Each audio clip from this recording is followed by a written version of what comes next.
the floor is yours. To Mr. George All Kovoor. right. Hey, thank you. Let me just get the let's sharing my screen first. All right. Hey, good morning, everyone. When this is such a phenomenal initiative, and I was a late starter, late bloomer on knowing that this was happening, because I was normally horizontal at the time that it was happening. But I did join a few, and I was really impressed. And thank you, Nikhil, for doing what you're doing. So when Nikhil reached out and Asabri had actually asked, so can you speak on something? I first thought I'll speak about my role, which is I manage international food service, and I thought I'll give you some food service trends.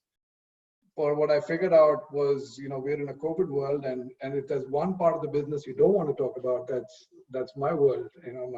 I look after food service, the restaurants, the theme parks, the airports, the hotels.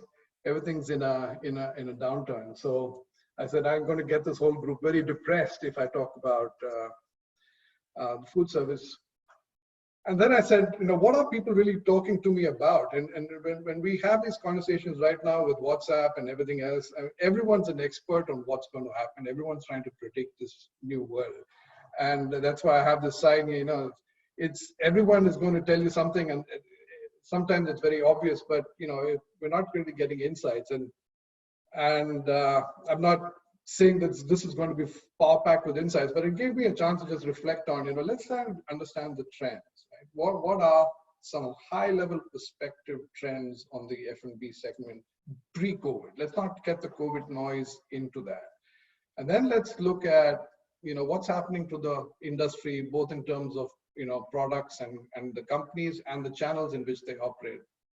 And then let's apply some COVID lens to it, and then see if we can now figure out what's changing, so we don't take the current changes and impose them on everything. And then, of course, end off with some insights on what we think is what you need to do if you happen to be in this segment. So with that, let me kick off.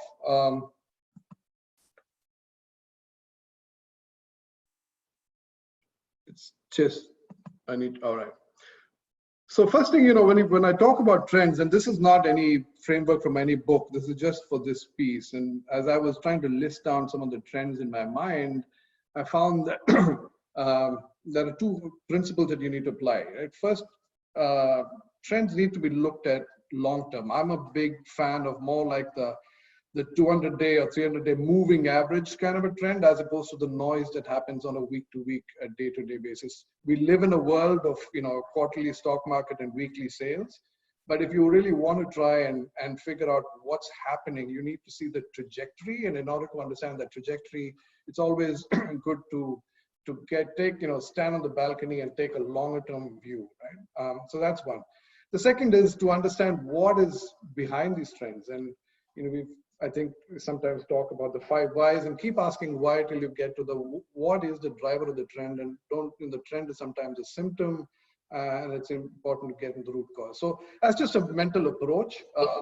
But if I had to bucket them, I see them as 4. Right? There are some timeless things that are always true, and what happens there is the bar keeps getting raised. I mean, taste, for example, is if you're in the F&B world, your products have to taste good. But the bar keeps getting raised, but that's a timeless insight. It's not that people now want tasty stuff and they didn't want tasty stuff before. There's another group of trends that are generational, which tend to last 1 or 2 decades, and sometimes they end up becoming timeless because they stay, and sometimes they go away. And that could be because of it could be linked to a particular cohort, like we talked about millennials or Gen Z, and now the latest Gen Alpha is what they're saying, with people born, I think, after the iPad. But there are trends that come because of the behavior and the context in which a certain key cohort exists. And these tend to be about, sometimes 2 or 3 decades, and sometimes a decade. Then we have trends that are triggered out of shocks, and that's pretty much where we are right now. But you can think of, in the recent past, there's been so many shocks. And we think of demonetization or GST in an India context. You think of some of the, the stock market crashes of the past. You think of geopolitical actions, regulatory. I mean, our industry had a lot of taxation issues. And then, of course, we have the pandemic. And these are massive. They come up suddenly. You don't expect them. And they create major shocks and kick off a lot of trends. And it's important to understand it that way. And the last one is executional, right? And this is more execution. I call it executional because these trends are more capability. They kind of impact business models. They don't impact consumer as much, or maybe they do. But a good example of that would be, you need to have more digital capability now. You need to have design capabilities. These are trends that you need in order to stay competitively advantaged. And so I call them kind of executional. So this is how I bucket them, but I'm going to be talking more about generational shock and probably some execution. I'm not going to touch much on this timeless word. And the big thing here is technology is a big driver of all these trends, right? If you really go down to understanding why a certain generation behaves differently, because they're probably technology citizens as opposed to the boomers who are lived in an analog world. Okay. With that, let me just, let's get the context of F&B. Now, we are, privileged for those of us in the F&B business to be working in the F&B space, packaged F&B, because it's a phenomenal business. It's huge, right? Globally, a massive business and growing in very structural terms. It's growing in revenue. Food, I think, has been in the 3 to 4%. Beverage is probably in the 4 to 5%. But it's growing penetration, which really means it's getting new users more and more every year. It's getting more people than it's losing. And it's growing transactions. So the number of transactions is up. So that's a healthy place to be. And so that's good. But there's a massive shift in the shape of that demand, right? So there is growth, but it's kind of, it's moving in different places. And so the first trend is a little bit more, I would say, executional, if I may say that. Segmentation, the way we looked at it in the past and the way we looked at it now is changing. And I just want to give you some context on what we call unlocking this moment of demand. Right? Demand moment is sometimes what we call it, or demand space. But we've given an example. Pepsi in the past used to be 25 years ago. I mean, there wasn't much out there. If you were running, you'd probably, when you're thirsty, you'd have a Pepsi. If you at a fast food, you'd have a Pepsi. If you're sitting at a beach, you'd have a Pepsi. If you're dancing at a gym, at a desk, you'd still have a Pepsi, right? Because there weren't many choices, and it was really it was either Pepsi or water, and there wasn't much else. I mean, when I mean Pepsi, I mean the whole CSD, carbonated soft drink world. I don't mean the brand per se, although I'm sure the brand got a lot of business by being the only choice or the best choice available at the time. What happened over 25 years is, people found out that there's this occasion of running, and when I'm running, maybe a Gatorade satisfies, it gets a lot more ticks than a Pepsi does. And when I'm relaxing on a beach, maybe there's another product like a juice or a tea or something else that gets a lot more ticks. So if I'm at a disco, maybe an energy drink is more in sync with what it gives the person at that moment of demand. And so Pepsi started losing a lot of those other businesses, and it started strengthening itself in what it became its core. And so there was a need to get this understanding of you're enjoying business in places where you don't really have the right to succeed. And so let's start understanding demand differently. And so at Pepsi, we have this thing called 6 W's, which is really who, what, where, why, and when, and a big element of that was also why not, right? You want to know why they're having a product, you also want to know why not. And that was, I would say, the first move away from just being looking at demographics or geographics. You started understanding the consumer and your product, and there was a lot more insight and rich understanding that we could get with that. But I think we moved over years to a higher level, and what we call this whole context of demand, and I'll call it, we used to talk about the moment of choice, we call the moment of truth, that demand space, and that context was important. So where that has kind of evolved is, let's take 4 umbrella stages, right? So you get up in the morning, we call it a bunch of prepare. So these are 4, but there are 13 underlying demand clusters within them for Pepsi. So if you look at, in the morning when you get up, you're preparing for the day, and then you're looking for nutritious stuff. You're looking for stuff that you can probably drink to eat or something, and move on to work, or do your daily stuff where you're really performing. And again, there's a bunch of things. You're either on your own preparing for a meeting, or you're chatting with people at the cooler, or having a coffee, or taking a cigarette break, or you're in the car between two meetings. I mean, there are different demand locations within that whole time of perform. Then there's another which is called recharge and reset, where you now you need a kick in. You need something else to kick in because you're winding down, and you need recharge and reset. And then there's this others, you're having lunch, or you're having dinner, or you're out with friends, you're celebrating. There's this whole connect thing. Now, these are just umbrella themes, but what I wanted to talk about more was there's a context that goes in there. And so if you think about, I'm preparing for a meeting, that moment of demand, then you apply the 6 W's, and then you apply the what else would you have eaten at that time. So, the old segmentation was very focused on the product and the person. But now just because, when you want to pick me up, you could have a coffee, you could have, an energy drink, or you could have, a snack.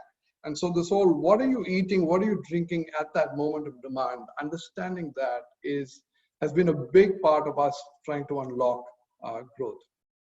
Because I'll give you some examples. This is going to be very difficult to get this through to you in an hour, but I'll try and give you some examples.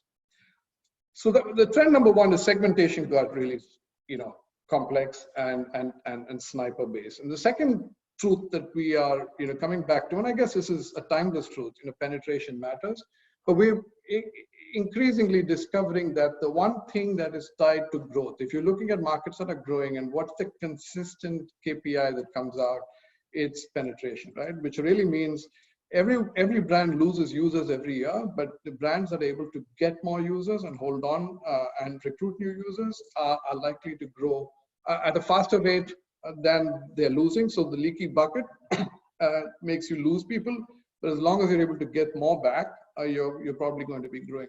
And what that allows people to do is, because you can get digressed, I want to be a top of mind, I want to be this, I want to be that. When you actually look at growth and you make penetration the one thing you focus on, it actually gets a lot of clarity on everything else, the secondary get penetration. Okay, and I think that's another area that I've seen change. So in talk of penetration, if you look at the opportunities of what happened in the last 20 years and what's probably going to happen, one of the biggest things for us sitting in D&E markets is probably unpackaged to package, right? You just, I've got two examples here. Kurkure in India was a snack that didn't exist, that category didn't exist. It was really Indians eating namkeens or Indian eating chips.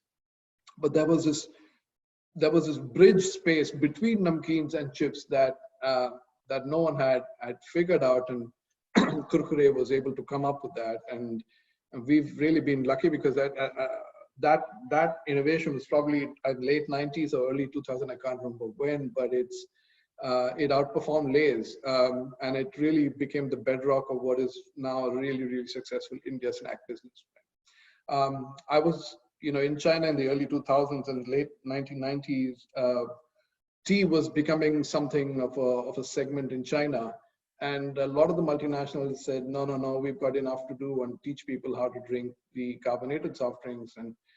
And we missed this whole, tea opportunity that came through, which actually this brand here called Kangshifu became the market leader in China, is now our bottling partner in China. But if you just look at the fullness of time and look at that trajectory, what a big miss by most companies not seeing that energy. And China is still a big unpackaged tea market, but that growth that we got in tea was possible because someone saw a package to unpackage to package opportunity, and then going by this whole penetration rule was able to make 2 decades of growth out of that.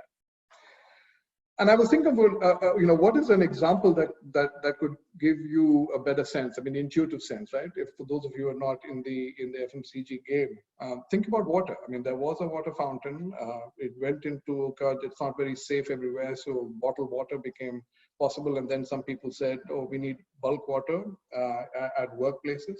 And then there was this little, European side of the world that was into source water or sparkling water. And so it was, if you look at it, that was the broad dimension. And if you just apply traditional a lens to it, you're not able to unlock growth. I want to share two examples from Pepsi, and these are very recent, but how water has now become the largest single segment, and it's actually a very complex space, and people have very strong views about water, and the price range is very different, the pack size are different, and it's understanding water and unlocking water is a huge space.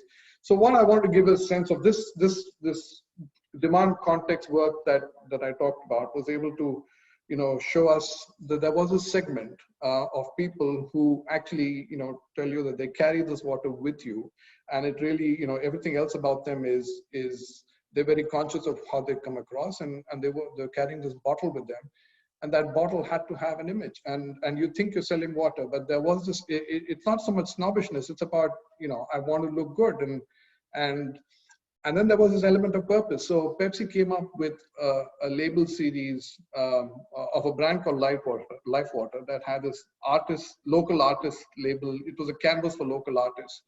So every 3 months we changed the label with the actual art of a local artist, and made them famous and gave them a chance to show, get more popular in the world, and give our consumers a product that they were proud to go around with. And of course, there was also an element of adding salts to balance the pH. But Life Water was a huge success. It was a space that we weren't even there. We're not the first mover, but we came in with an angle, with an insight that catered to a certain moment of demand. And we in a year to do $200 million in retail sales in water. That's staggering. This is not source water, right? And it's an awesome product if you guys haven't seen it. Another one, again, in the water space, and I want to talk about water again, because it's the kind of place where people said, how do you innovate in water, right? So there was another space where people told us that water was boring, right?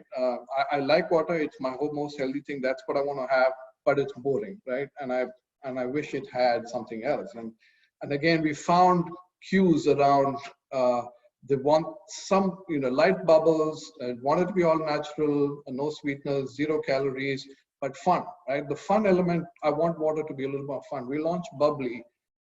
It became a 100 million brand again literally in year 1. It's on a massive growth trajectory. Again, I don't think Pepsi could have done this kind of stuff without that real deep down understanding of the context of demand. And I think one of the other things that we got out of this was purpose, right? So Life Water is completely recyclable, and Bubbly, we just said we're not going to be in plastic, we're only going to be in cans. A third area that I'd say on a trend, I mean, everyone knows digital is important, but you'd be surprised just how much it can happen. So, brand Pepsi team in India launched what they call the Pepsi SWAGSTEP challenge on TikTok. These numbers just completely blow me away, but 65 billion views of SWAGSTEP challenge on TikTok. I think it holds the global record on TikTok for a company or for a brand initiated activity. And it's really put Pepsi into a sweet spot in India that we were probably missing a year or two ago. So again, very, not done through traditional television kind of media, but done through, a digital and viral campaign. Here's another trend that I've seen, this thing of brand stretch. And you're seeing now more and more companies are playing, they launch, they have a core and then they have a sub-range. And this was not something that was considered a good thing to do a few years ago. But this was when I was, running the China business for snacks. We had this product internationally, which had this chip. And we were in China just launching flavors, and it was a little bit of a treadmill. You launch a flavor, you kill a flavor, you launch a flavor. And we said, well, is there something incremental we can get with texture? And we started understanding texture and which demand spaces offer texture. And we found that there was actually a young, there's a hunger fill space underperform where recharge, where people really wanted to get a bit more than just a flavored chip. And so we we had the cues on the product. It was a proprietary product, but again, the kind of flavors you put against has to be intense, has to be strong, has to be hunger filling. And then we called it Dabo Lang, which was actually supposed to be a great wave. So we found a lot of cues to be distinctive and cater to the Chinese. Massive success. Our Deep Ridge was launched around the world. Some markets did well, some markets didn't. Those who did cheese, it didn't work as well as those who did other strong flavors. But in China, it went to 10, 15% of the Lay's mix and moved up penetration up. So again, if we couldn't have positioned it, we could have made the product. We always had the product, but we couldn't have positioned it in that incremental space if we hadn't got that insight. The next trend is on pricing. I mean, I think pricing is a key element. Every year there's these shock trends that come, and you've got inflation, you've got to manage your cost structure, you've got so many new brands you need to advertise in. So getting the most out of pricing is important, and I think the sophistication of playing across the portfolio. So you've got to have a value play. It's not about saying I'm going to play in mainstream, I'm going to play in this box. You've got to manage your margin mix so that in some places you're really penetrating with value because you need that, but again you've got to kind of also be pushing the boundaries on premium. And so we have this, for me, for us, and for them, is a good way of thinking about these package segments. And again, it's a very big topic, but price is a massive price, and channel pricing is a huge element of growth. And I just want to give an example outside our industry. One of my friends, actually the head of Mondelez in India, and he was telling me about how they've really unlocked premium with gifting. So you can do customized packaging, and I think they've made a big deal out of Valentine's that no one has created an occasion before. So, premium is a play that I think the candy and confectionery folks do a lot more. For those of us in other elements, we always want to make our mainstream brand more premium, but we've always struggled hard. And then, activating with purpose. I think this question of, why do brands exist? And for certain generational cohorts, that is an important statement. Like, they need to know why, what do you do? And just top left, you have a campaign that the Egypt team launched, which was really, Egypt was going through some trouble, and they said, let's bring smiles to people. That's core to what the brand Lay's wants to be. So it's about bringing smiles with every bite. And it was a huge success. So you have this bag, you just put it over your face and you make another person laugh. And in an Instagram world, it became huge. Now, it played out differently in different places. In China, you see in the middle, it was the year of the monkey, and I launched that as we had monkey faces and a human body, and we used that because it was the year of the monkey. And in the US, when they launched it, I think last year, it was to support those who have born with smile defects. And so it was all about smile, but it brought to life in different places. But it was a campaign that probably was launched in 2014. This is 2021. I think India launched it last year. But here's a campaign that really went for many years. The other element I'd say is innovation cycle. So ability to lift and shift something that's happening in another market, and breaking out the not invented here mindset and then doing it is something that works. So let's get to the second chapter. Okay, those are 7 trends I think I had on the package side. If I talk about the channels, the first place I'd start with first is understanding the channels. And I just for purpose of this presentation, I said, okay, think about some consumption. There are some channels that are consumption channels where the product is consumed in there. There are some places where it's purchased, where it's bought there but then consumed elsewhere.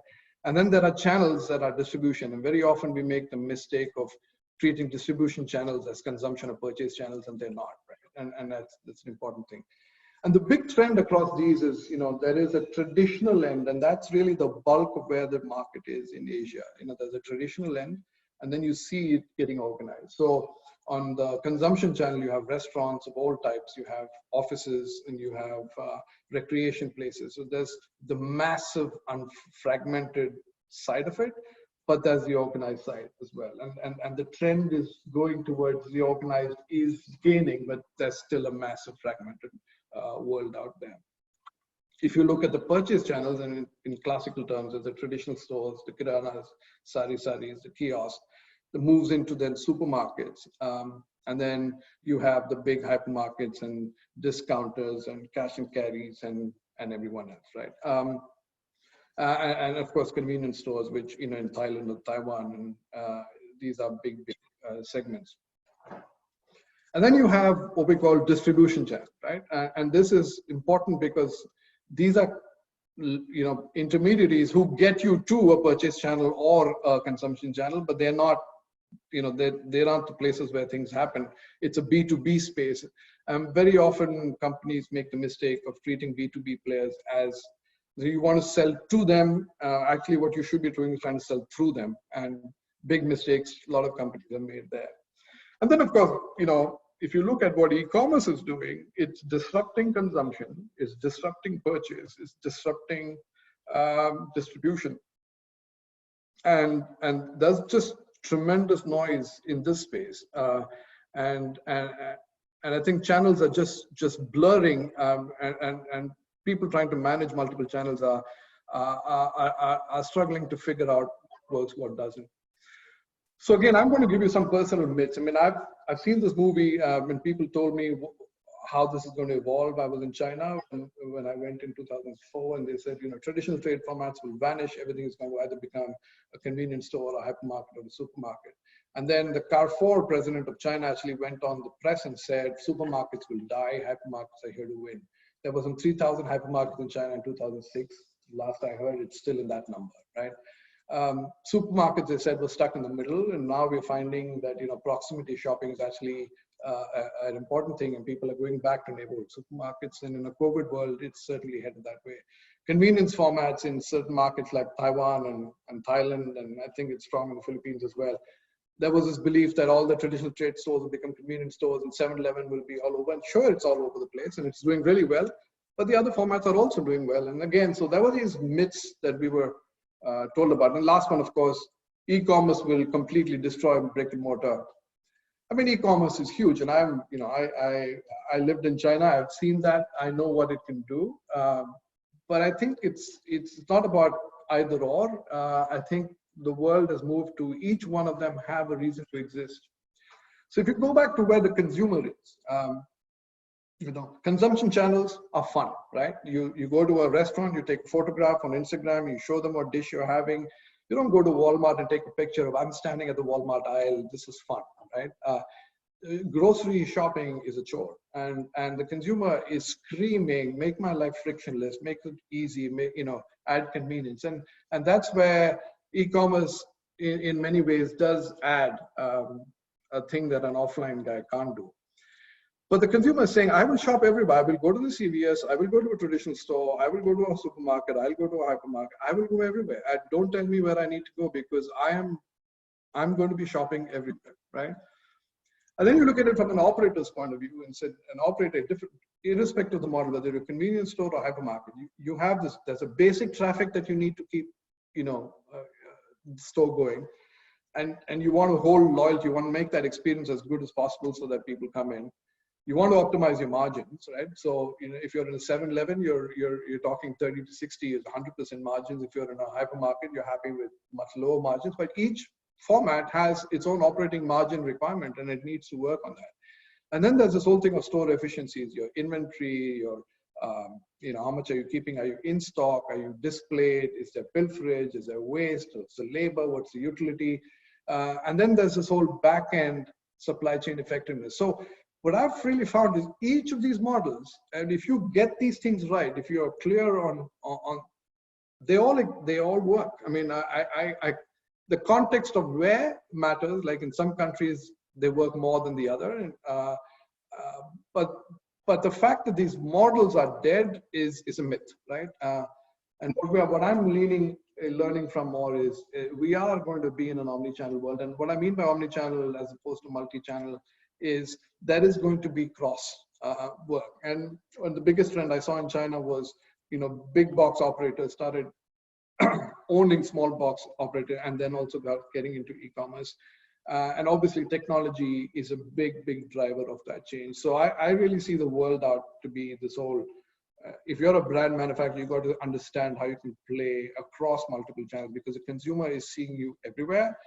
And you got to find, if you're you got to work your customer relationships, knowing that customers will not just be big box operators. You're going to see a lot more of partnership between the brands. So that is the summary of the some 10 trends. I'm not going to go through them again, and I just want to give a caveat. Given confidentiality stuff, I wasn't lifting stuff out of Pepsi. A lot of this, what you're hearing, is George's personal perspective, and some of it might be trash. But I just want you to know that this is just learnings, personal learnings, as opposed to something that is coming out of any analysis that I've done at the company. All right, now we come to this big shock, right? What is this COVID doing? And it's hit us in two ways. The consumption channels have completely shut down, right? So that it's literally brought everyone to a zero. There are no movies, there are no theaters. There are no theme parks. Airlines are down to 10% occupancy, and restaurants are down to delivery used to be 10 to 20% of the mix, and now it's gone up to 30%. But that still means that 70% of the business is shut, right? Because there is no dining. And I've heard a lot of these things. This again is my personal take. I can't believe that the new normal will be something where a restaurant is unviable. Where now I used to have 20 seats and that's how I make money. Now I'll only have 10 tables and I still have to make my restaurant profitable.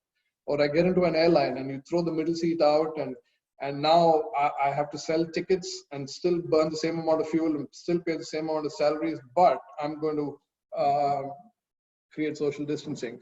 I'm going to have a movie theater which keeps people apart. And anyway, so the point I'm making is if that's the world we're headed to, that world is going to be an unviable world. So I don't think that's the answer. I don't know what is, but that is certainly not the answer, right? So as I was thinking of what are possible things, again, you start from the consumer, right? What is the consumer really telling you? And the little insights that we're picking up is they want reassurance. They want safety. They want to know that you've taken every chance to make sure that they're safe, right? They've also, habits get formed in, some people say 66 days, some people say 40 days, but they've been cocooned for 40 days, and so new habits have been formed, right? There is a certain move towards kindness to others, because always this happened with certain people. Of course, the medical community in the front line is getting a lot of that, but I think there's kindness in the community, and people are reaching out and helping and volunteering, and you're seeing the whole human society operate at a different elevated level. There is pent-up demand. Right? People have not spent. The expenses have come down dramatically. They're waiting to splurge on something, and they're waiting for that day when they can come out and literally go and spend. I think there is a premium to having trust. I mean, brands that they trust are getting a premium over those that are not. At the same time, a whole bunch of people have lost their jobs, and so value is going to be key, because people are going to start making cuts on their budgets, and they're going to start making choices. And brands can fall into this trap of being looked over because the consumer goes in for something that's good enough. So I'm not going to buy my favorite paper towel. I'm going to buy this one because it's cheaper. Frankly, it's paper towel. It's good enough, right? If you get into categories where the leading brand has a price premium that the consumer starts saying, I don't really think I should be paying you that kind of price premium. I'd go for good enough. We have a problem, right? As brand owners. And I think this other one is just a point. It's not an insight yet, but there's suddenly been a cut down on sustainability. I mean, 3-4 months ago, there was newsletters on supermarkets and I'm going to take plastic bags and all that. And you got to have eco bags, and you go into Starbucks with your own glass and don't bring a cup from. How much plastic and paper and everything are you reducing? And right now you go to the supermarket and they say, no, you cannot bring your bags in. I'm going to give you bags. I'm not going to charge you for them because you need to take it. Right? So there's a whiplash effect on all that stuff that we talked about some time ago is gone. I don't think it's gone. Again, that's where you got to start understanding trends. The global moving average of sustainability is on the up. Okay, and just because there's a shock right now doesn't mean that that's going to go away. So we better be prepared to say the consumer wants to be safe, but wants to be sustainable, and we can't suddenly say, oh no, that's not important anymore. Just keep that in mind. So where do I think this is headed? I think, and this is me dreaming. I'm, Vikas, I do not have the understanding of the biotech world, but I'm just trying to think logically. What new normal could work? And I think Vaccine and cure, that's perfect. But I think, from an artificial intelligence point of view, rapid instant testing, and what is that model for instant testing? What could that be? Our company internally was approached by MIT to do a, circulate to all employees that we go onto this website. I can't see it completely here, but where you just cough. Okay, and MIT is doing this research, and you tell them who you are, where you live, and whether you're feeling sick, and they're just measuring coughs. I don't know if that's going to be able to bring out a cure, but I'm going in the direction that somewhere there is a pattern that can be found for people who are sick and people who are not sick from the sound of the cough. Is that going to be possible? I don't know, but that's how people are thinking, and I think that's where artificial intelligence and data is probably going to be an area that I'd be curious about as we see solutions in the future. And I think about post 9/11, it wasn't that people didn't want to feel safe, and everyone said the airline industry would die. But we went through scanners. It's a pain. We go through this, but we know that we're safe. And once we know we're safe, we're good. So my view of the new normal is, what is that method in which before I get into a movie theater, you would screen me or figure something out, and then once I go in, I know that wherever I'm sitting around me, everyone is safe. I feel safe on the airline, because then that keeps the economics of that channel alive. If you have a model that kills the economics of that model, then it is going to be a much darker world, right? And so the other thing, we've heard of these apps, and China has the app, and I've talked to my China team. Now you can't get into restaurants or subways and local transportation without the green QR code on your app. India has launched the app. South Korea had a lot of success with an app. And then you have these, I used to see at Hong Kong airport before, where there's always this thermal screener checking your temperatures out. So there is going to be a lot more of that. Now, is that an answer? I don't know, because I think the problem with this disease was it was once lifetime kind of a disease where asymptomatic people are spreading it. Otherwise, when you're sick, you're sick. But now you don't know you're sick, but you are. Is a very, very different problem. Will that happen again? Don't know. But I think there's going to be challenges and discussions on health versus privacy, right? And it'll be interesting to see how that plays out. So really, if you look at all this, 2020 is going to be really bumpy. There's medical issues, economic issues, social issues, moral issues, and then there's, it's political election year, and then there are some leaders who are sick. And so this is going to be a very bumpy year. And what that means is it's going to be a whole bunch of shocks. And we have to be ready. And it's probably going to get into some part of 2021 as well. But let me end with this, just a thought on, so what does this all mean? What do these trends do? And what does an FMCG player try and do?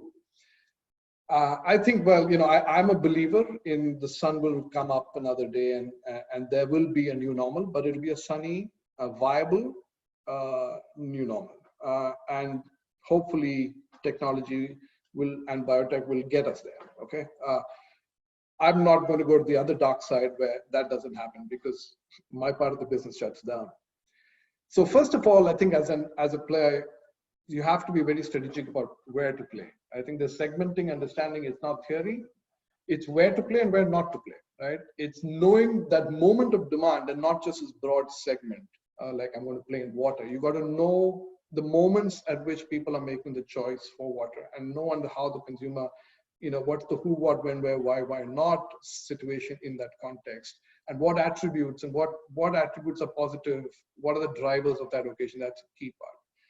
The second is, once you know what you're playing, no one's going to be able to predict anything. And so you've got to go into a whole scenario planning game as opposed to I know what I need to do. So you've got to be able to flex your system so that you can scale fast or fail fast, right? So you've got to kill stuff that didn't work. You thought it would, it didn't work, kill it. There is a more iterative way of approaching where to play and where not to play, as opposed to being more, committed as in the past. I think competitive advantage is a theme that will not go away. It's timeless, in my opinion. You need to invest in brands that get you the pricing power that you need, and penetration is something that we got to be maniacally focused about.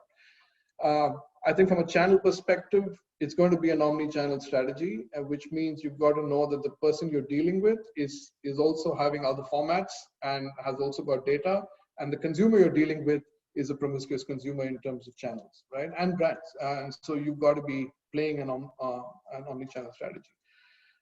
I think, if it's not just a pandemic, if you just look at the number of shocks, I mean, our industry had taxation, you've had demonetization in India, you've had political issues somewhere. Shocks are coming far more frequently. So resilience is a buzzword that's going around, but I'd say that this has been there for some time. Take the pandemic away, you'd still need it to be resilient. Yes, there's some implication to supply chains for people who do cross-border sourcing, but in Pepsi, we make all our stuff in the country that we operate. But challenging legacy models, I think technology and regulation and all these things, I mean, the cycle of shocks are coming faster. So you've got to be constantly reimagining your business and thinking through that. Last two, I think, talent is always going to be critical. But talent, like in new capabilities, so you need data scientists. You don't need insights people as much as you used to. Yeah. And building a culture that is playing in a work from home environment and then can work and collaborate across borders it's a very different culture from the corporate world of 20 years ago. And I think any company that wants to succeed, you have to be a community. Local community is important, and sustainability is something that we just have to be committed to. So with that, I cannot end without plugging PepsiCo. So sorry, Nikhil, I know I'm 2 minutes over, but I'll just, when I look at all these trends and say, how is PepsiCo positioned, like in a really 26 years with the company, $23 billion brands. And if you look at, many of you may not know that this is PepsiCo, right? So we think of the name on the door as Pepsi, but this understanding of different segments has allowed us to make a lot of M&A, create a lot of new products in the water space. I mean, you see SodaStream there, and sustainability was a big theme. In-home drinking was a thing. We bought SodaStream. It's just a phenomenal company that has played on the strength of a portfolio, and I have to plug in and say, really proud of my 26 years and really proud of where the company is positioned to take on the new normal. All right, with that little advert on PepsiCo, I shall pass it back to Nikhil for questions. So can you just stop sharing the screen first, please? So everyone can see you. Sure. So, Raj, you have completed 26 years at Pepsi, and we have, with your presentation, completed 25 events at the webinar series. Secondly, looking at your slides and looking at your presentation, it reminds me of an ad in Pepsi which says, "Ye dil mange mo." For the noise, for the foreigners, it's like, we just want to hear more and more about George, but he finished it on time. Thank you very much. Now, the first question is from your professor, Professor Jumbo Borromeo, and there are two questions. He says, what is Pepsi doing about the problem with plastic packaging polluting the oceans? And second, what does he feel will happen to learning and development budgets due to the pandemic issue? Yeah. Hi, Jumbo. How are you? Thanks for the question. Hey, plastics is a major. I mean, it's a major issue for the industry, and part of it is regulatory, because the consumer still says that the plastic is the best form in which they can enjoy the product. In many places, legislation is such that you cannot use recycled plastic for food products, right? There are some countries where you can, some countries where you can't. So I don't want to give out the stats right now, but our CEO was at Davos, and I know what we've done internally. We've all taken, I'm holding this bottle right now because we had got into this habit of changing ourselves in terms of reducing the plastic footprint. So there's reuse, there's reduce, and there's really think out of the box on not using plastic at all. So there's KPIs that we've taken on reducing the amount of plastic. Bottle like Life Water is 100% recyclable PET. But brands like Bubbly have 0 PET. We're not dealing with plastic at all. We've taken Aquafina into cans. So there are some, reduction of plastic overall. But plastic is not the enemy. The problem is really the recycling. How do you help local communities reuse and recycle plastic? And we're committed to working with companies around the world, countries around the world, on making sure the recycling efforts are increased, and we put resources against that. And I think there are milestone KPIs, like by 2025 we will have so much reduction. I don't remember the number offhand, but it is a huge thing. And I'm holding this bottle, and I talked about the supermarket thing. I don't like it that my local supermarket is not allowing me to bring my bags in. So a huge element of what Pepsi has done right, I think, for me as a person, is they've changed how I think about myself, right? And the change has to come from within it. This is not just talk. This is to make the world better. So I don't have the exact KPIs, but I can tell you there's one thing we're serious on. Even the SodaStream acquisition was linked to that. In terms of learning and budgets, I wouldn't have. Let's take the direction. This whole COVID period has been a great time for learning. So even within PepsiCo, we've launched on a platform called Degreed, where allowing people to do self-learning. So there's been a lot of focus on making sure people are able to learn in the new world. And I think that the change is more in the method of delivering training. So there's more bite-sized learning. There's more, learn on your own time efforts, as opposed to increased budgets. I mean, we were always very, very heavily invested in training, so I'm not so sure I've taken a big change on that front. It's more, how do people consume and access that, and how do they internalize that? And I think the COVID situation has accelerated learning from home. I mean, right now, there's just so much material that is coming out every day within our internal Zoom sessions for people to a chance to sharpen their saw while they're sitting at home. Okay. Next question is from Atul Sharma. He says that any thoughts on Reliance Jio/Facebook partnership will shape the retail landscape in India, and who will be the big loser? V-Mart, D-Mart, other organized closer retails. Your thoughts? Yeah. Hey, I've heard about it because one, I'm in the food service space, which is I manage PepsiCo's consumption channel internationally. I'm not in retail, so I hear anecdotal pieces around this. But I was in China for a long time, and I've just seen the cross-channel play of e-commerce. What I understand is, if my understanding is right, is the Jio partnership is going to be enabling the local Kirana store to be able to do last mile delivery. So rather than eliminate the store that used to supply the neighborhood, they're going to partner with them. So I would order with my favorite store, and then Reliance would make sure that store is able to have all the products that I want, and then that becomes like the last mile hub and spoke delivery. I think it's a very, very innovative idea, right? I think this concept of who will lose, I don't think I have a view, because I think there's space for the big format retailers in India, and I think they're going to have cross-channel partnerships as well. I think what you're going to see is everybody is going to partner each other and find ways of working, right? One, players are going to be multi-format. Two, they're going to have partnerships, right? So you'll see probably the Swiggies of the world come into playing this last mile advantage. So those who are disadvantaged on last mile are going to look for partnerships, right? Ultimately, I think it's taking friction out of a consumer's life, because they can do whatever they want. They can shop any which way they want, and everyone is there to then satisfy them. So the approach is not really about who's going to win or lose. First is, what's that model going to be? Is that a viable model? Because I still think from a last mile logistics, getting a local Kirana store to do it I see a lot of warehousing and, delivery challenges. So it'll be interesting.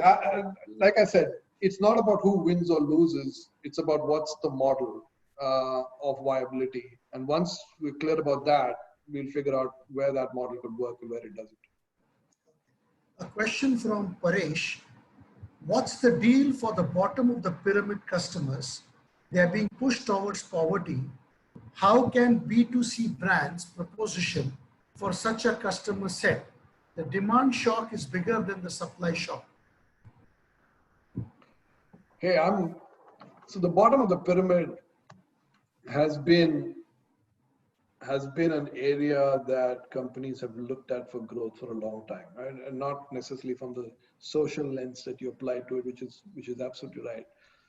So the bottom of the pyramid has been, if penetration is the thing that drives growth, you want to have solutions that go to the bottom of the pyramid, right? In prosperous times in China, when I looked at that bottom of the pyramid, they were upgrading very quickly. So instead of really launching value products, we found that the bottom of the pyramid was very aspirational in what they wanted. And so it was about making what is mainstream affordable for them, but keep it aspirational. So how do you get aspirational to stay affordable was in prosperous times, that was the thing. In tough times, that good enough thing that I told you about, people will switch to good enough. And first of all, they won't participate in categories and then they'll go for good enough. So if you're a company, there will be a segment that you make less money on, and that is value, that is providing the value end of the market to participate and enjoy your category. And you just have to find a way to manage your overall mix. From a we can't address that segment by giving them products free. You give them value so that they can make their lives better. At the same time, there's this whole CSR element of what can you do with communities so that the underprivileged get access to things that, that as a company, we're uniquely positioned to be able to provide. Now, the social implications, I mentioned that. Sometimes I just cover my eyes and just think about the devastation that COVID can do if lockdown continues for much longer and daily wage earners don't get income. The world has got to come together to figure a solution for the people who are underprivileged. And I don't have a corporate answer. I have a human answer, which is we've all got to step in and do something. There is a question from Ramesh. He says, what would Steve Jobs have done today as a business leader? Yeah, hey, we've all, I think the biggest element that these phenomenal leaders were able to do is see around the corner, right? They were able to see what's next and what was possible. And I think the way you think of leaders like that is they were able to tell the consumer that they needed something that the consumer didn't know that they needed. So this concept of asking consumer question and figuring out what they want, they were able to figure that out, right? And then I think the power of technology was something else. So if I had to look, I really wish technology and data and AI, which is where I think the world is going to go, is able to be a force of change in finding solutions, getting things done faster.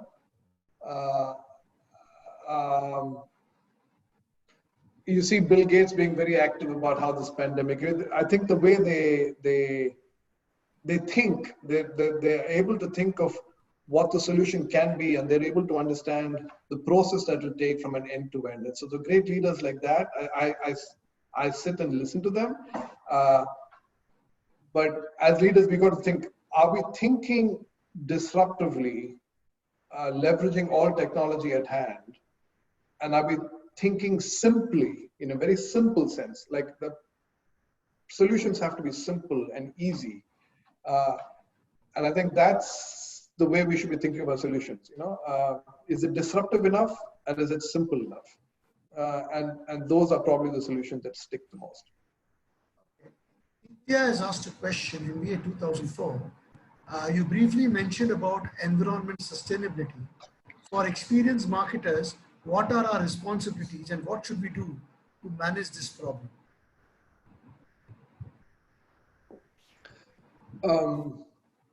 So, I start from a consumer. Everything that we do, I'll anchor ourselves first in that consumer. And the consumers, as a marketer with the product, you cannot talk to the world, you can talk to your consumers. So who's your key target audience? How are they thinking about the environment, right? And this element of purpose, the why a brand exists, is the element of being a responsible custodian in the actions that you do matters. So, for example, people in the water space, we went out and said we're not going to be recycling life water, right? We went out and said we're going to start putting Aquafina in cans in California, for example. So there is where you can make a difference, and there's a clear cohort, and that cohort really wants a certain change, and you're in a position to deliver that. On the broader sense, I think environment, I wouldn't think of it as a marketing function. I think many corporations have turnovers that are bigger than countries. So corporations have to be good citizens in terms of making sure they have metrics in place on sustainability around energy, around plastics, around water usage, around equality in the workplace, and a whole bunch of those social issues. And I think it's critical that a company has a very definitive, stated, clear metric in their intent, as opposed to just saying, "Oh, I like to do all this, and I don't really care about it."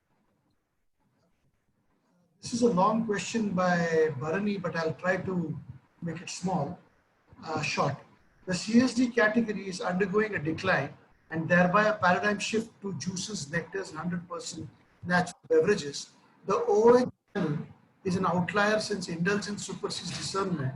How do brands need to differentiate their communication post-COVID, keeping the core intact with the advent of consciousness? So post-COVID, how do brands need to differentiate? That's a question. Yeah, and again, I come back to the motherhood apple pie of it. Start with the consumer. So first, correction on the data. Carbonated soft drinks is doing great.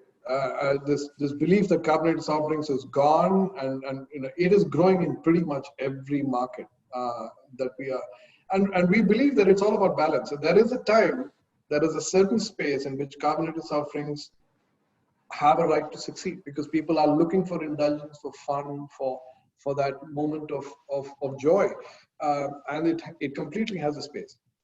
So carbonated soft drinks as a percentage of mix in the total beverage industry have become smaller. So there used to be a beverage industry, carbonated soft drinks was, 70-80% of that mix, and now it's a much smaller mix. I mean, in China, I think the overall business, if it's 100, carbonated soft drinks as a category is only 13 or 15. However, in that 13 or 15%, it is growing.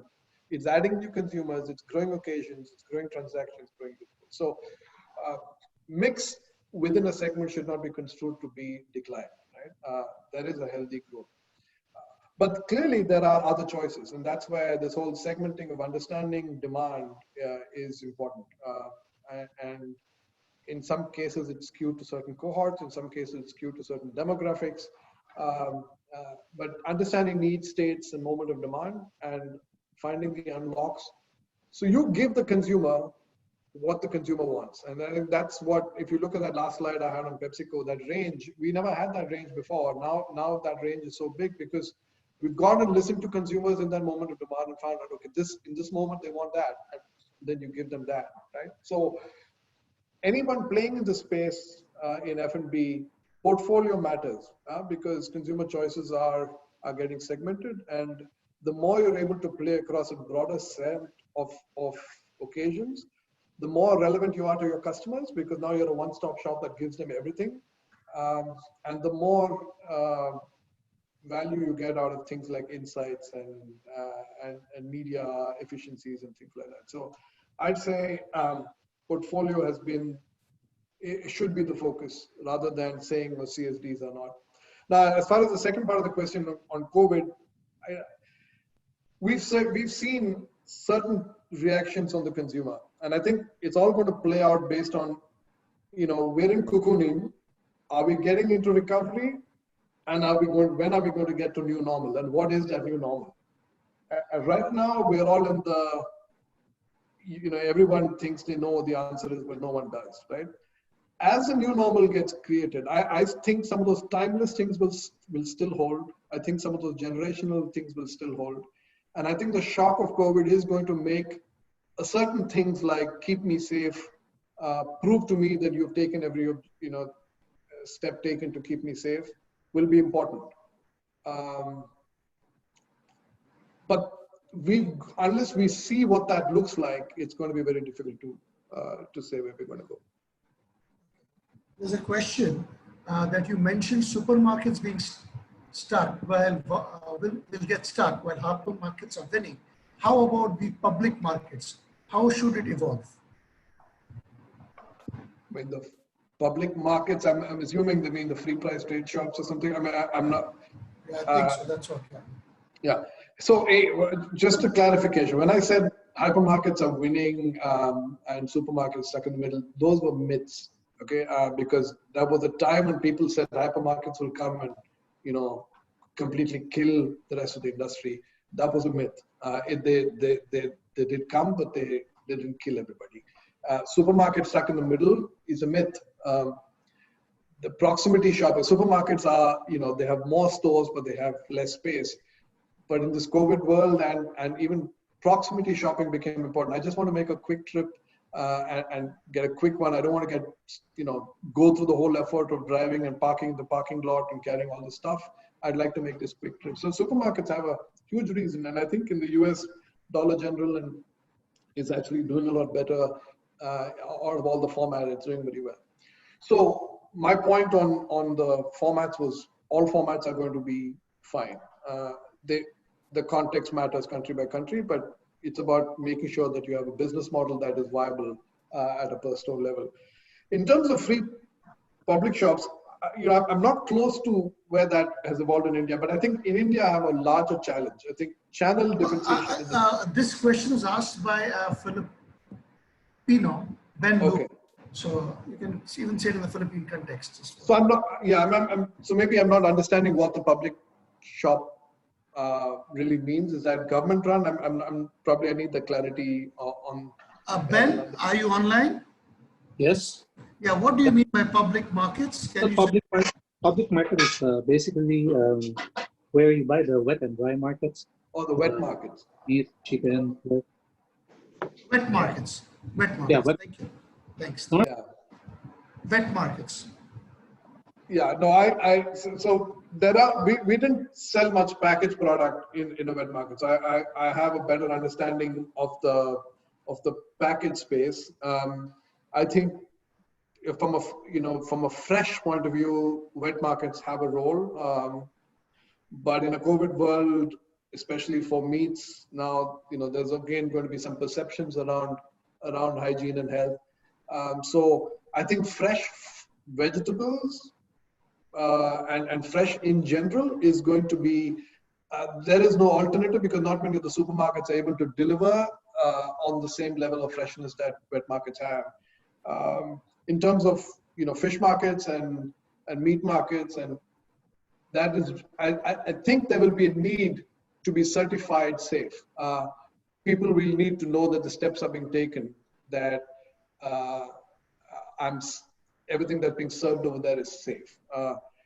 Because otherwise the perception is going to be that everything's bad. You're guilty till proven innocent is going to be the trend for wet markets. This is an interesting question from Nishan Gambani. Will the two titans, Coke and Pepsi, in the F&B will come together and launch something disruptive for the healthcare sector?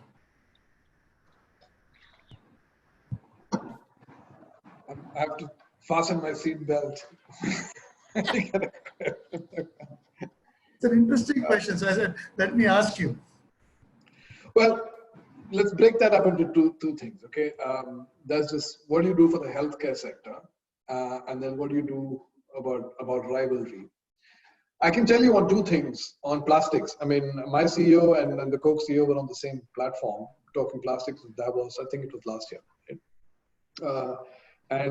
A lot of what we do around reducing plastic, the industry work, we are not going to be able to do this alone. So we work with the Cokes and the Nestle's and everyone else who's in the space, because it is an area that we're not looking for competitive advantage as much as partnerships so that the industry standards are better, so that recycling rates across communities and countries are better. Because if countries get better at recycling, we will have a reason to continue to thrive, right? So there are many areas. I think the Restaurant Association of US is one. So when the Restaurant Association of US now has got impacted, we both partnered on a program called Joint Great American Takeout, which really was telling people, go to your neighborhood store and place takeout from them. Doesn't matter if it's Coke or Pepsi. We both put money behind it. We care for the restaurant operators, because just think about the people who are displaced over there. So there are a whole bunch of social issues on which Coke and Pepsi will absolutely work together. There's no question about that, right? The second thing, when it comes to doing something for the health care, I can speak for Pepsi. I think, there are a whole bunch of products that Pepsi creates that are actually, good for you. So you go to a hospital and you're sick, you'll probably find Quaker Oats in that hospital, because Quaker Oats is Quaker Oats is good for health, right? So there are elements, a certain percentage of our portfolio is good for you, right? It's actually good for you. The more you have of it, and we have something called better for you, and then we have fun for you, right? So you have a Pepsi to have fun. You don't have it for health. But hey, life needs fun as well, right? And then there is health. So what we try and propose is really a well-balanced, have a balanced portfolio to bring balance to our consumers. So I don't know if that answers the question in terms of partnership between Coke and Pepsi to solve larger social issues. Yes, that has been happening and will continue to happen. About partnering to create a product, I hope not. I think you gave an answer like a US senator when asked a probing question. But Blaise Costabile had this to say: would a new product from Pepsi be a drinkable solution to avoid COVID? Not referring to Trump's Lysol, of course. So, and yeah, wouldn't that be a sellout if we could? Now, hey Blaise, always good to get CP from you.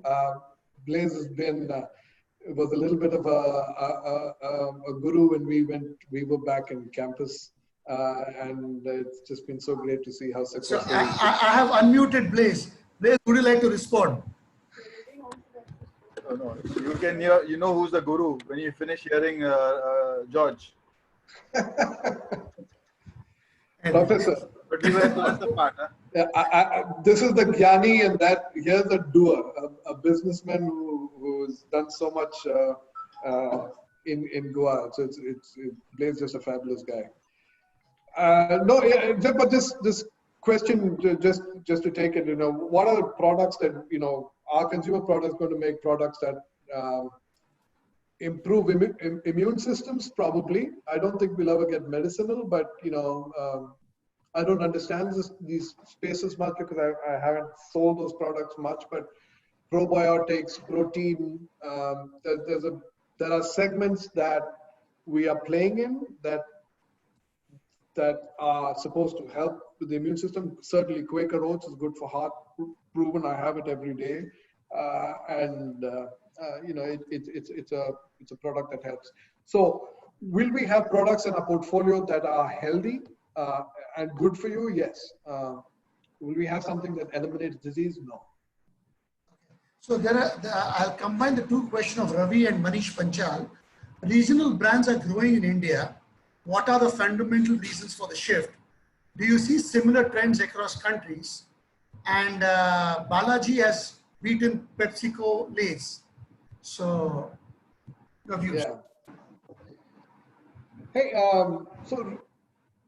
well, again, let's take that in the context of sizes of companies, right? So there will always be nibblers, right? When you're talking of a global company and you, across geographies, and so this question of what is local is also a big question, right? So for a global company, is an Indian company a local company or a regional company, or is it for an Indian company, a company that is anchored in Gujarat and really has a great position over there, is that a local company? And so you've got to get that context. So there will always be nibblers. I think the brand companies need to focus on growing penetration in a broad sense, and there will be gaps in areas where where you're not well positioned or not advantaged enough to do it, and there'll be areas in which you're significantly advantaged to be able to do it. So why don't local companies work? I think there are some who get the benefit of time. So when they started doing something, they were being disruptive, but big companies were blindsided, right? Because we believed that that was not on trend. So I'd say the miss on tea in China would be one. Right? Kang Shifu was a local company. Said, yeah, we're going to teach people how to drink cola. Tea is going to be there, and eventually, if tea becomes big, we'll buy a tea company and play there. I mean, that is the arrogant mindset of a company. But we didn't see the underlying, demographic trend. We didn't understand the local relevance of what tea meant to Chinese, and how somebody could disrupt and come up with something in package. And so then this small guy becomes a big guy, and now he's actually bigger than you, right? And so in China, that company was actually turned out to be bigger than us. And then, of course, we found a partnership with them. In Balaji's case, the underlying, they were playing a value game that Pepsi at that time, I'm kind of putting words in the mouth of management at that time, but we were all about building brand, right? And for building brand, we needed to have the pricing power to play brand. So our thing was, let's invest in the brand, let's get pricing power from a brand. And it worked in pretty much most of the country. But in a place where a value player had already established themselves with a great product, with a great distribution system, with a very strong trade management protocol, they were able to establish themselves while we were trying to establish brand, and we missed the bus. Now the question for Balaji is, can it scale up and become a national player when it gets into territories that it's unknown? So if it gets into the south, or gets into the north, or gets into Punjab, or gets into other markets, as Balaji tries to scale up, it's going to have its own challenges. So this mix of, you got to know who you are, and I think the miss on Pepsi's part was, not knowing how some of these guys who are small are going to become big if we don't tackle them early, and playing both value and brand. But I would not jump to conclusion and say that across the board regional people are winning, or across the board big companies are losing. What you find is a very mixed bag. A lot of regional players have tried, and they don't really have differentiation other than price. They don't have core competence. They don't have competitive advantage. COVID is going to wipe out a whole bunch of regional players who had no differentiation and didn't have the financial ability to stay grounded. So it's a case by case. You're probably addressing the ones that really worked, and Balaji is phenomenal. There's no question about that, as was Kang Shifu in China. But there are many that haven't made it either. Last question from Rahul Saigal. What's your view on e-commerce for FMCG in India? Today, e-commerce contribution is 1 to 2. How do you see this channel growing? Yeah, so I have some biases on India per se, on channel ability of India to grow channels, right? And the reason is MRP, right? So India and Pakistan and a few countries have this concept of maximum retail price or recommended retail price, and there was a good reason to launch it those times, because traders were just randomly, a wealthy person comes, they charge more, poor person comes, they charge less. So there was, within the same traditional trade outlet, I was charging different prices to different people, and the government had to step in and make sure the traders were not exploiting. So there was a reason at some point of time to put an MRP product, because there was only one channel in India. Everybody bought from the same channel. But now if you look at channel dynamics, if you go to a 7-Eleven, they have a 30 to 50% margin or 100% margin in order to make the model survive, because they have very low assortment, they have rent in a very high place, they have one person labor, they have very little traffic coming in. And unless they charge a high margin, they're not going to make money, right? At the same time, if you take the consumption channel, a 5-star hotel needs to charge a much higher premium than an MRP, because they have, they're operating at a different place. So this concept of having a MRP on any product that is purely based on the cost of goods and cost of packaging, and therefore that's the price, is completely missing out the cost of channel and cost of distribution. So it's weird that a hypermarket sells a product at MRP and a convenience kirana show sells at the market MRP, and a hotel sells it at MRP, or a PVR sells it at MRP. So MRP is, I get why, but I think it's also stifling the ability for channels to show themselves. You go to a big hypermarket because you get low price. You go to a convenience store and a kirana store because you get convenience, immediacy, and you're willing to pay a little bit more. When all the channels have the same price, it's a very different place. So e-commerce has the same challenge. Like, what is it really fulfilling? I think, and last mile logistics in India, I mean, it's fine to get the business, but are you going to make money? Can you make that delivery to the house and collect, make the payments and everything else? So if you ask me, e-commerce in India, B2B, so e-commerce that sells to other customers is probably going to do better for our categories. Now, for things like mobile phones, and there are certain categories where, you don't even have to have a shop, right? If you're selling an Apple phone or you're selling Xiaomi phones, e-commerce is probably, I don't know, 70, 80% of the mix right now. But for food and beverage, what I call grocery items, the role of e-commerce is there will be a certain segment that starts getting more convenient. So the on-the-go cohorts of India are probably going to be happier doing e-commerce ordering. But if the person who is shopping for the home enjoys that trip or wants a discovery trip, I'm not so sure they're going to go to e-commerce. So this prediction of where e-commerce is going to be, I think B2B, it will replace a lot of wholesale play. And I think that is where it's going to get its sale. So it'll be more in that distribution channel space as opposed to the purchase place. For certain categories in China, my sales of Quaker were, 25 to 40% of my sales was e-commerce for whole of China. But for Lay's in Shanghai City, I was probably at about 5 or 10%. So just to give you an example of if China was there, I don't see India being really massive in the short term. So it could probably get to 10% in 10 years. I don't know if that number is undercalling. But from the e-commerce side of the business, the distribution side of the business, it could lead. And I think that's where JioMart and Ninja and Udaan and all are playing. I see more action there. Thank you, George. This session has stretched beyond the stipulated time, but even I lost count of time. It was a very nice session, and you answered the questions with a lot of ease. We will definitely get in touch with you in case you would like to have some more of your knowledge and your thoughts. Thanks again. And thank you, Nikhil. Appreciate you doing this initiative. This has been, allowed me to get some learning myself, and I'm glad I had a chance to talk to and do some unstoppable CP for 40 minutes. So it was a pleasure. Thank you, guys. I'll just unmute everybody so that